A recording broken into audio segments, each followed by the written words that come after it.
একটি ছোট মেয়ে, নাম তার টিয়া।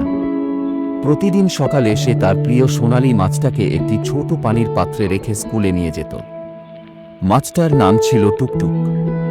টিয়া বলতো, টুকটুক না থাকলে আমার মন পড়ায় লাগে না। একদিন সকালে টিয়া মার হাত ধরে টুকটুককে নিয়ে স্কুলে যাচ্ছিল। হঠাৎ একটি দ্রুতগামী গাড়ি এসে ধাক্কা মারে টিয়ার মাকে। মা রাস্তায় লুটিয়ে পড়লেন। চারপাশে হইচই শুরু হয়। টিয়া ভয়ে কাঁপতে লাগলো, কিন্তু সে হারিয়ে যায়নি। সে শক্ত হাতে মাছের পাত্রটা ধরে এক দোকানে গিয়ে চিৎকার করে বলল, আমার মা পড়ে গেছে, ডাক্তার ডাকে দিন।